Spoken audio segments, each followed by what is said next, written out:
can you discern true principles from precepts of men?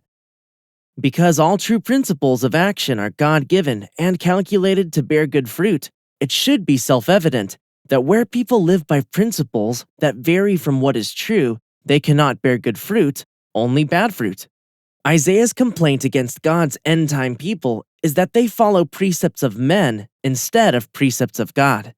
Their perverting his truth does them harm and is offensive to him. Precepts of men not only subvert the power of God's commandments to generate his blessings, but they invalidate his covenant with his people.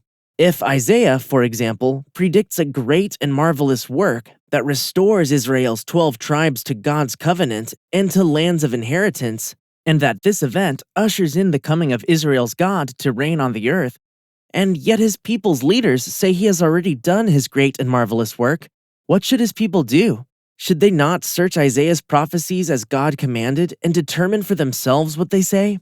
If not, who will God choose as his end-time servants who are to perform his great and marvelous work? If Isaiah distinguishes between the messianic role of Israel's God as his people's spiritual savior and the role of his end-time servant as their temporal savior, and yet his people's leaders say there is only one messianic role, that of Jesus, what should his people do?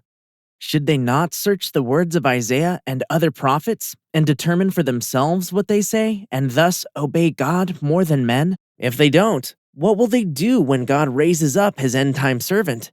Could that be a test God has prepared of their loyalties to himself? Isaiah has seen a time when teachers and leaders misled God's people. The elders or notables are the head, the prophets who teach falsehoods, the tail. The leaders of these people have misled them, and those who are led are confused. False preachers will abound.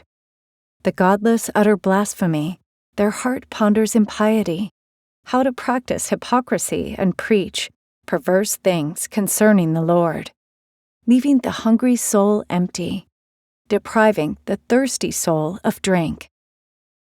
And yet Isaiah says many will learn to clearly discern God's truth. The eyes of those who see shall not be shut, and the ears of those who hear shall listen. The minds of the rash shall learn understanding, and the tongues of the stammerers master eloquence. The godless shall no longer be regarded as noble, nor rogues considered respectable. Brought to you by the Isaiah Institute. For more on Isaiah's prophecies, click the link in the description.